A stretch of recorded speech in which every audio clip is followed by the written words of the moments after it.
Things are falling apart. The center can no longer hold. Nothing done under the sun remains hidden forever. One day it has to be exposed. You can be a powerful government figure doing all sorts of evils, thinking that you will remain powerful forever. No, power is temporary. Yesterday, Kimani ICHUNGWA was at an interview with Inoro TV, Kiririmbi, where he dropped a bombshell that has shocked very many Kenyans. Let's have a look at what Kimani ICHUNGWA said as captured by Primetime News. In 2023 Mandamano, when the president left the country, Gachagua called me and told me, it's time to finish Mzee Raila Odinga. I told him, I am not in the business of killing people because of political differences. Later, an attempt was made on Raila's life at Embakasi when bullets were fired at his vehicle. That was Kimani ICHUNGWA speaking yesterday at Kiririmbi, Inoro TV. Kimani ICHUNGWA is making it very clear that when Rigathi was the deputy president, he made an attempt on Raila Odinga's life. Let's listen to what Rigathi said sometimes back when he was the deputy president. Listen to this. Huyo mzee ni sisi na yeye. Huyo mzee amesumbua Kenya for the last 60 years wakiwa na baba yake. Wakati ya kumalizana na hiyo mtu ni wakati huu, na ataenda akiendanga. Kwa hivyo nyinyi msijali, sisi tufanye kazi na nyinyi muendelee na kazi. That was Rigathi when he was a deputy president. At that time when he was speaking, there were opposition protests across the country. And Rigathi was making it clear in broad daylight.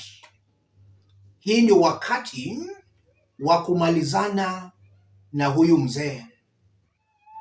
Rigathi ended up being impeached. Right now, he doesn't wield that power he had. Power is indeed temporary.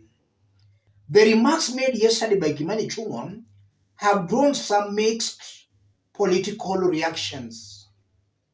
Gunjiro Wambugu is saying this. So we learned that Gachagua would wait for Ruto to leave the country so that he could plan mischief, stealing of Mama Ngina's mbuzi, attacking and nearly killing Raila, trying to take out Mainanjenga, etc. Where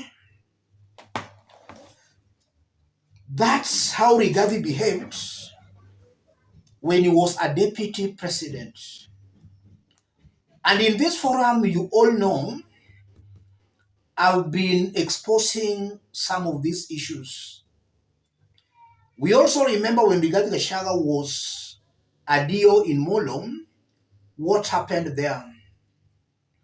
We also remember what happened in Laikipia. Rigathi was sacked by Moi for mismanaging of relief food. And these are all things in the public domain. And when he was being impeached, a lot of discussions revolved around Rigathi Gachagua's past. So what we are saying here, these are not propaganda. They are not falsehoods. These are facts. Rigathi was sacked by Moi for mismanaging of relief food. And then when he became the deputy president, we were also told on how he handled his late brother's widow, how he was trying to snatch properties away from them. In the about 2 years Rigathi was the deputy president, we were also told he became instantly rich All these issues were discussed in Parliament when Rigathi Gachagua was being impeached. So they are in the public domain. There is nothing new here we are saying. We are just trying to quote what is in the public domain. I want us to dig deep into this story for Kenyans to see clearly what's happening here. If you are watching us but you have not yet subscribed, subscribe, give the video a like. Let's proceed. If you are doubting that Rigathi Gachagua had a personal hatred for Raila Odinga and the Luo community, then you should now be convinced. Rigathi, when he was a deputy president, he made an attempt on Raila Amolo Odinga's life. There is no doubt about that. In fact, had Rigathi been the president of Kenya, he could have done away with Raila Odinga long time ago. It's only that he had no such absolute powers. That's why he was not able to take out Raila Odinga. I'm seeing a very revengeful, vindictive man who, should he assume the reins of power today, he can wipe out a whole community. That's the kind of a person I'm seeing in Rigathi Gachagua. I've always explained here that currently the person calling shots in the opposition is Rigathi Gachagua. If the opposition forms the government, whether Rigathi will be the president or not, Rigathi will be the person calling shots in that government. And I'm saying that because of the kind of support he will have given that government in the elections. So he will be clearly calling shots in that government. If the president will not listen to him, then Rigathi will threaten that president. He'll even organize for that president to be impeached. If he succeeds in making William Ruto a one-term president in 2027, Rigathi will cause serious fear to the next president, assuming he will support that candidate to win the presidency. So these are open things Kenyans should know and should understand. Kenyans should not make the same mistake they made in 2022. Before 2022 presidential election, we talked about all these things. We warned Kenyans about Ruto. That was in 2022. Kenyans never listened. We are now warning Kenyans against Rigathi Gachagua. And I've always maintained again that in this forum, we sometimes call out these things.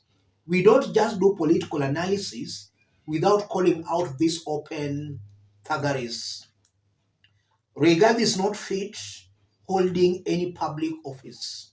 And any person Rigathi Gachagua supports is also not fit holding any public office. And now what's the way forward for Kenyans? It's either you go the Ruto way or you go the Rigathi Gachagua's way. That's the reality of it.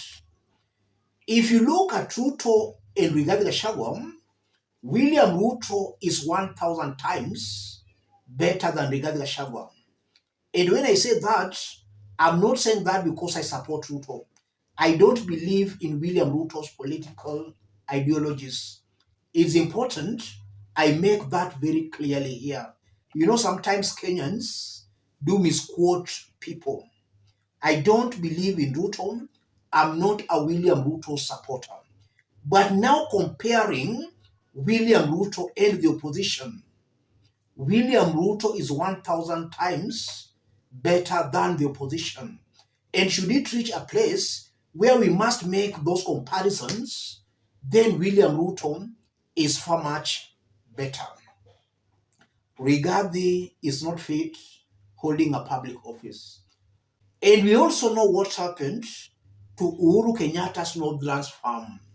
The same Rigathi ordered for its raid. And that can tell you why Uhuru and Rigathi are not seeing eye to eye. When Rigathi was the deputy president, he was a very brutal deputy president. And I'm happy that we are the only forum calling out these things strongly. Kenyans should not be confused. Kenyans must see things clearly. Rigathi should not pretend to be hiding behind other presidential candidates, that he wants to support them. That government will still be a Rigathi Gachagua's government. Let me stop it there. If you are watching us but you have not yet subscribed, subscribe, give the video a like. We are still working on very interesting videos. Thank you. God bless you. God bless Kenya.